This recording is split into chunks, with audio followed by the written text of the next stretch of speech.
Welcome to the Off the Shelf Podcast. I'm your host TK, and I'm here with Mel. Hi. What's up? We are back on another week, and winter is setting in already. Yeah, I can feel it. It snowed in Toronto. Dude, okay, hold on. We're gonna check this out on my phone right now. This is I'll turn it into Celsius just for the viewers. I don't even know if the yeah, the it's pictures were warmer. true. It's warmer in Toronto right now than it is here. What is it down It's 7 degrees here right What now. it is down there. It's 7 degrees in Wappingers Falls. In where I am. That's Wappinger. I'm pretty sure Wappingers Falls is the most sparse. Nobody's gonna find you. Yeah. Who the hell's gonna go to Yeah. Wappingers Falls? No, nobody's gonna know where this is. Anyway, it's Quite 7. a little place though. Yeah, it's a really, my friend and I were talking about this. It's really kind of like where you'd want to raise your kids, which is why I guess I'm here. I guess it's an ideal place for that. Lots of summer camps. But yeah, Not a lot of islands going on. It's 7 degrees here, and it's 14 in Toronto. I mean, hey, we're kicking ass for once, except it still snowed. It doesn't make any sense. I mean, it snowed here too. Back in Chatham, though, I saw some pictures from, I don't know if it was Mitchell's Bay, one of the beaches nearby, and it was just covered in snow. I was like, is that actually, right now, or was that last year or something? I don't know if that was, the other day, but I was like, how are they covered in snow and we're just getting a little? But it looked like, oh shit, it looked like they were just covered in snow. But I don't even know how the rest of Canada is going to do, because apparently we're supposed to get snow earlier than It's supposed the last to. couple of years. We've gotten notice here that we're supposed to get a ton of snowstorms this year. Yeah, so Canada's So not I'm gonna do too well. great. But yeah. I mean, I'll be inside just playing video games anyway. So how's your life been? Anything new recently with you? Right now, or not, I shouldn't say right now, but a couple of hours ago, I got my first tarot reading, and that was fun. Got to learn some new things about me. I mean, None of the cards yelled at you. Yeah, none of the cards, they're in tarot reading. There's some, sometimes with people, they kind of put, depending on, you shuffle the amount of times, it's from 1 to 5, and I'm not gonna say all the stuff that I chose and whatnot, but it all depends on what you pick, and if you're into that stuff, you obviously I believe it and I'm into it, and if you don't believe it, it's fine, but whatever. So depending on what I picked, sometimes for some other people it yells at them, something about them should change or something like that, but for me it just kind of said that it, just kind of a reminder to me, and not really just a blatant sign to change something, and it was just kind of more along the lines of what we've been talking about on the podcast, and what we've been working towards, and just kind of striving to focus on that and focus on what we've been working as a company on the show and stuff like that, and yeah, just more encouragement towards what I've been passionate about for the last 7-8 years. And yeah, it was just helpful, rather than not to say that therapists are a downside to, or not a downside, but a Downer. A downer, a bad thing. But it just, therapists just aren't my thing, and I was more into this, and it fit me, and maybe something like that is more geared towards other people. Though, to pimp out, who did your tarot reading? Oh yeah, so yeah, to pimp out, we actually talked about this after my reading, but Kate Wolf, she's a co-host with Joe Santagato on the Invasion of Privacy podcast. They're with New York Stand-Up Labs, and they do a bunch of other comedians' podcasts and stuff like that.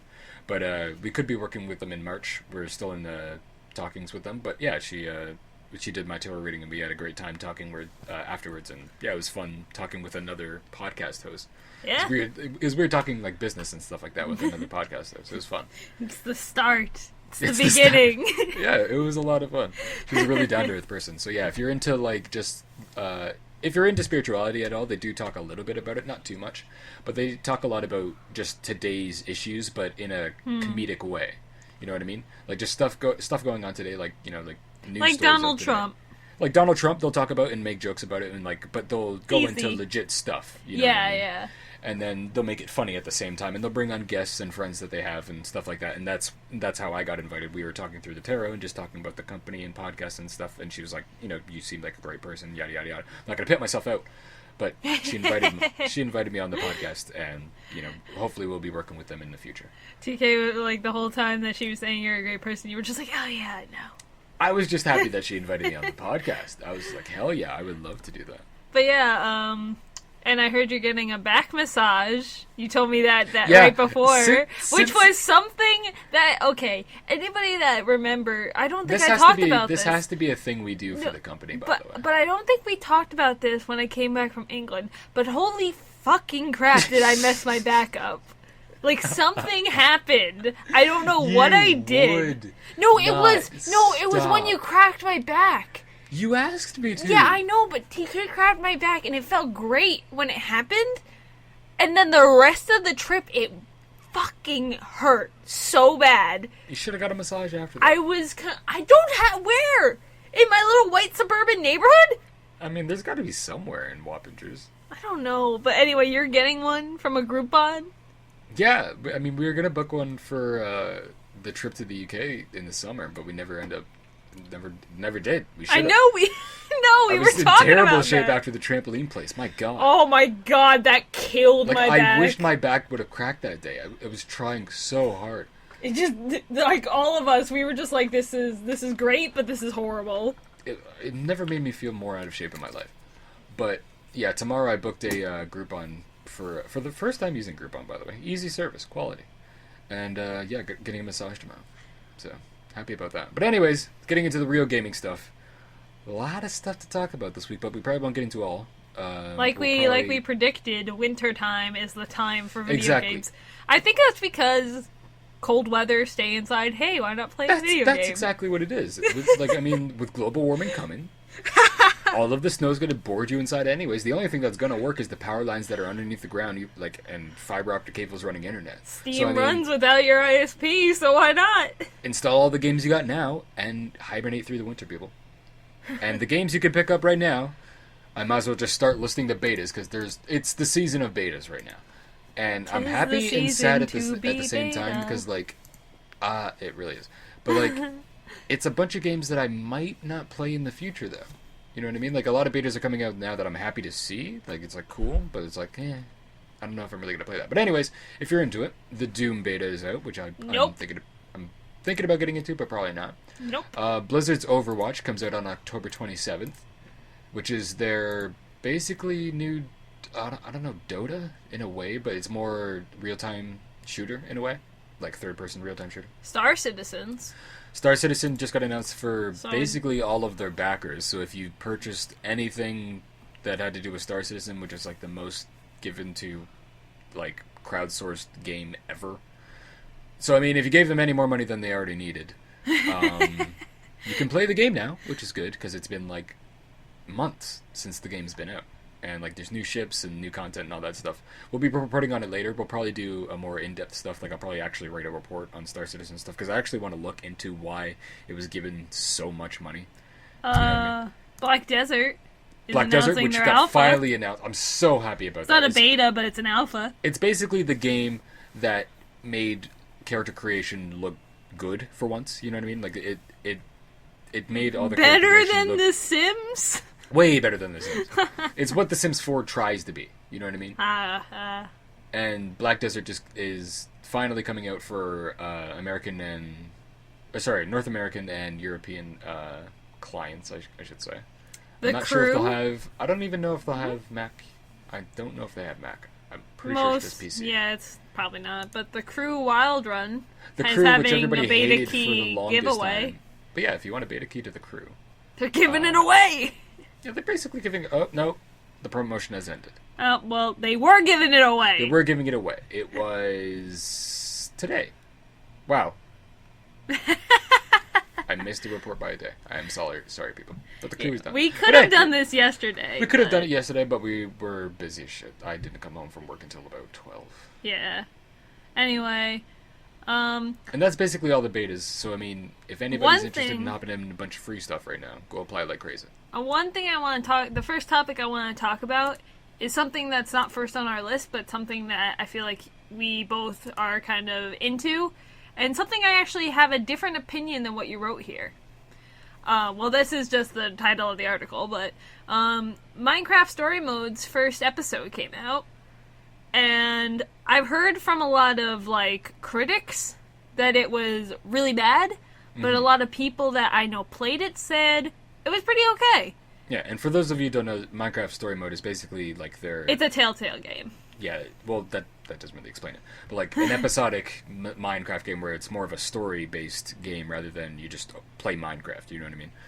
There's actual characters and story and things going on, and I haven't really looked at it that much outside of the blocky mess that it was.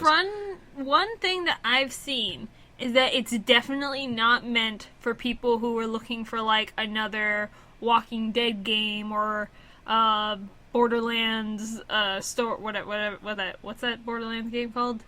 Tales from Borderlands. Tales from Borderlands. Yeah, it's definitely not a game like that.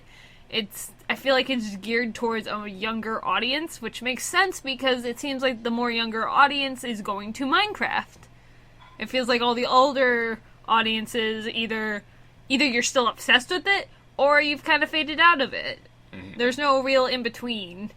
But yeah, I don't think it was a mess. I don't think it was what everybody expected, but I don't think it was bad. It just to me it just kind of seemed like why make it, you know what I mean? Well, obviously I knew it had to come someday. Somebody had to try put a story to Minecraft and get the money leech off of it on it.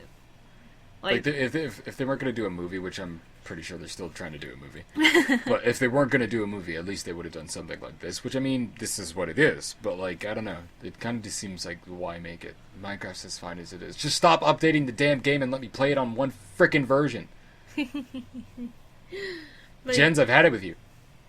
But yeah, to keep TK mad, Payday 2 has microtransactions. Yeah, we mentioned this last week, and more microtransactions for a lot of games. And Destiny and both Destiny and Payday 2 are going into it. But Payday 2 people are pissed.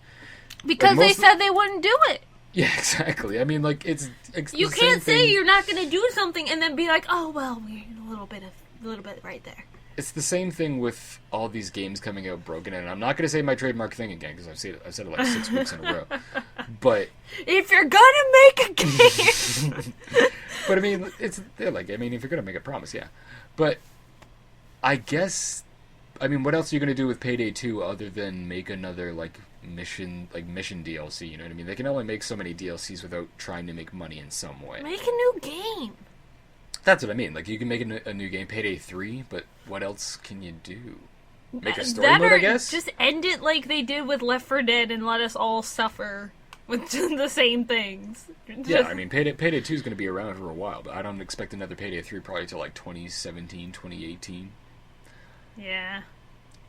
Like, I really don't know how they could make money other than but it's just going to somehow going to microtransactions or somehow selling something in the they have to do something. But it's just going to be guns and stuff, right? Probably they might have masks. It's guns, it's the same thing as Counter-Strike, guns, skins, all that kind of stuff. Yeah, I was going to say it might be masks and stuff. Chests, all that kind of stuff. I wonder if they'd add power-ups in there. Cuz you can buy upgrades. I mean, they could probably perks, Yeah, that's what I meant. That's what I meant. I would imagine. And the prices range from 99 cents to $5. So I mean, it's not that much. Not that bad. It's the same as Counter-Strike. They're pretty much going the same aspect, and they're probably focusing more of their transactions to PC anyways. So I mean, well, that's where you're going to get them. Exactly. So I mean, it's not that bad. And especially with Steam Wallet and all that stuff, you can pretty much trade. If you get cards and all that stuff, if people don't know this already, all the cards you get in games, you can trade for actual money. Dude, in Steam. Undertale. Do you know the new game Undertale? No. It's like an RPG game. It's really popular right now. Their cards are worth so much. That's what I mean. If you trade just some of their cards, they're worth 50, 60 cents sometimes. And if you keep doing that, obviously it adds up, and you can just buy games for free just from playing games and getting achievements. And that's why I try to get achievements in a lot of old games and stuff like that. Yeah. Because sometimes they can give you random cards, and then you can just sell them for 10 cents. But eventually that shit adds up. But speaking of microtransactions and Destiny, the store's open. Yeah, I mean, if you want to dance a lot, which I mean I saw, which is freaking funny. I saw a Backstreet Boys video today with the Destiny characters dancing their asses off to funny as fuck. I'll put that in the link as well. I gotta get somebody to I gotta contact Zoe about that actually. Get her to write down all the stuff in between the links for the link dump.